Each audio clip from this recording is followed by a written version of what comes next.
Imagínate un país en plena transformación, donde las fábricas rugen con fuerza, los obreros celebran mejoras inéditas y el líder de la nación promete una Argentina más próspera que nunca.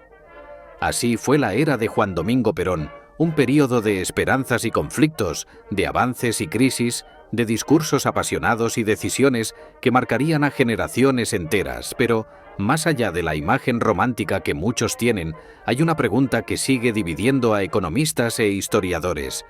¿Funcionó realmente el modelo económico de Perón? Para entenderlo, hay que viajar a la Argentina de los años 40, una nación que, tras la Segunda Guerra Mundial, tenía una oportunidad dorada. Sus exportaciones de carne y trigo la habían enriquecido y la pregunta era ¿qué hacer con ese dinero? Perón, con su carisma y visión, tenía una respuesta clara. Una economía fuerte debía basarse en el bienestar de los trabajadores y la independencia de los mercados extranjeros. Con esa idea en mente, se puso en marcha un experimento económico sin precedentes. La industrialización fue una de sus banderas. El gobierno incentivó la producción nacional, creó fábricas y cerró las puertas a las importaciones. Se protegieron los productos argentinos, asegurando empleo y fortaleciendo la economía interna. Para muchos, era el renacer de una Argentina autosuficiente, una nación capaz de valerse por sí misma. Pero detrás de esa aparente bonanza, los problemas comenzaron a acumularse. El gobierno aumentó los salarios, dio vacaciones pagas, instauró el aguinaldo y multiplicó los derechos laborales. Los sindicatos crecieron con un poder nunca visto y la clase trabajadora vivió una época dorada. La gente compraba más, disfrutaba de un nivel de vida envidiable y la economía parecía florecer. Pero había una trampa. Este crecimiento dependía de los recursos acumulados durante la guerra, reservas que tarde o temprano empezarían a agotarse. A medida que el tiempo pasaba, la falta de inversión extranjera y la presión sobre el sector privado comenzaron a hacer mella. Muchas empresas no podían competir sin importar tecnología o maquinaria moderna. La industria, protegida del exterior, se volvió ineficiente. Mientras tanto, el gobierno gastaba sin control, convencido de que el Estado podía ser el motor de toda la economía. La inflación, un monstruo que Perón intentó domar, comenzó a mostrar sus garras. Al principio, las medidas populistas hicieron que la gente sintiera que tenía más dinero en el bolsillo, pero pronto los precios subieron y el poder adquisitivo comenzó a desplomarse. Las empresas estatales, que deberían haber sido la gran fortaleza del modelo, empezaron a ser un peso. Los ferrocarriles, las petroleras, las industrias estratégicas, todo estaba en manos del Estado, pero muchas de estas empresas no eran rentables y requerían subsidios constantes. En las calles, la gente aún vitoreaba a Perón. Para muchos, él era el hombre que les había dado dignidad, derechos y oportunidades. Pero en los círculos empresariales y en el exterior, la situación era vista con preocupación. Argentina se estaba quedando sin dólares, y sin dólares no podía importar ni sostener su industria.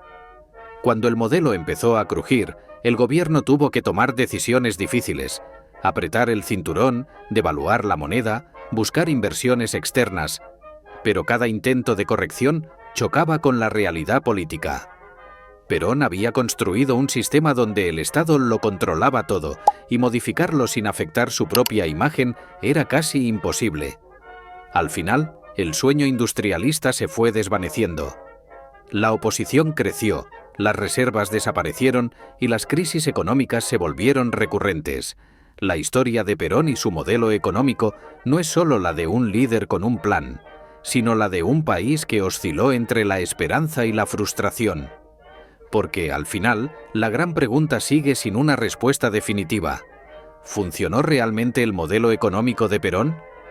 Para algunos, fue la base de una Argentina más justa y soberana. Para otros, el principio de un problema que aún hoy persigue al país. Si miramos los primeros años del peronismo, es innegable que hubo un auge económico. El salario real de los trabajadores aumentó, la industria nacional floreció bajo el amparo del Estado y el consumo interno alcanzó niveles nunca vistos.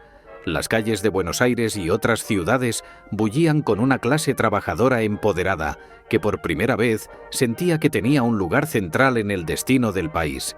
Pero toda política económica tiene su lado oculto. Mientras los obreros disfrutaban de su nueva bonanza, los empresarios enfrentaban un dilema.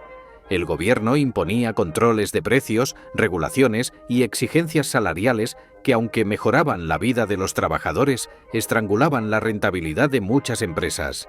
Algunas lograron adaptarse, otras simplemente no pudieron sostenerse y cerraron. Y aquí aparece otro problema.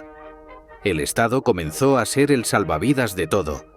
Las empresas ineficientes recibían subsidios, se creaban más empleos públicos y el gasto del gobierno crecía sin freno. Mientras las reservas de la época dorada seguían disponibles, la fiesta podía continuar. Pero una vez que se agotaron, la Argentina empezó a enfrentarse a una verdad incómoda. La estructura económica que Perón había construido dependía de recursos que ya no existían.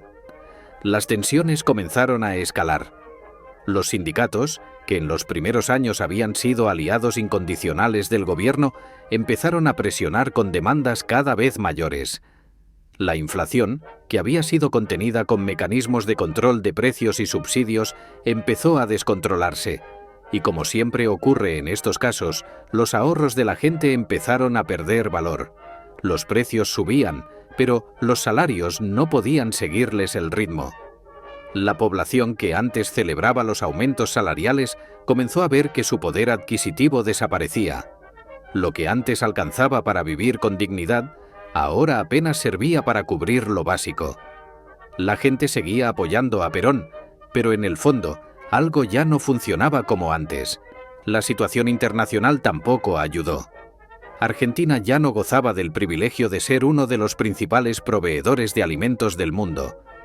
Con la reconstrucción de Europa y el crecimiento de nuevos mercados, la demanda de productos argentinos cayó, y con ella, las exportaciones. Y aquí surge una paradoja interesante. El peronismo había basado su modelo en la sustitución de importaciones, es decir, fabricar en el país lo que antes compraba afuera.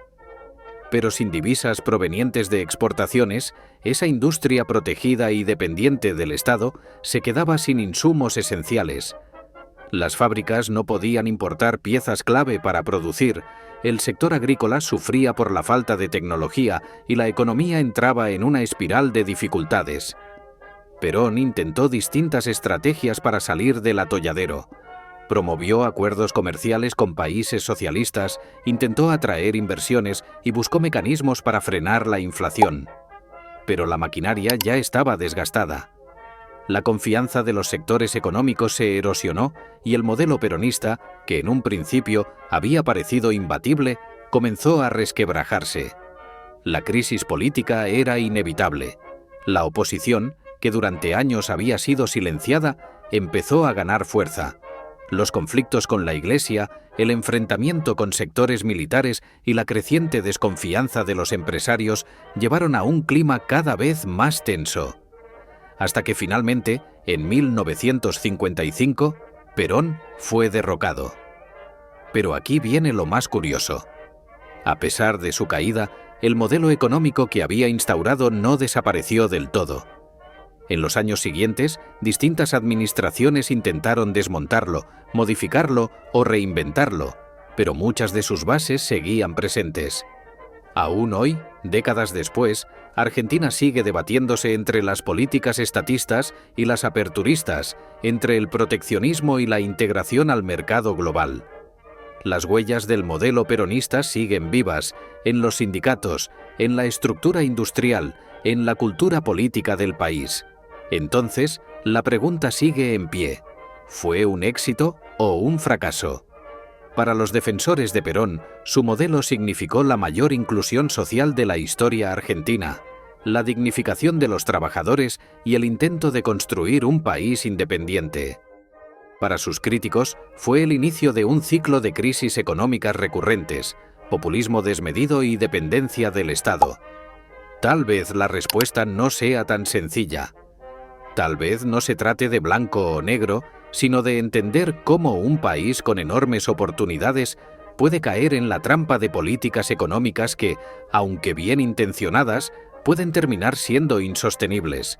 Y ahora, te toca a ti. ¿Qué opinas del modelo económico de Perón? ¿Fue una visión adelantada a su tiempo o el comienzo de un problema que aún persiste?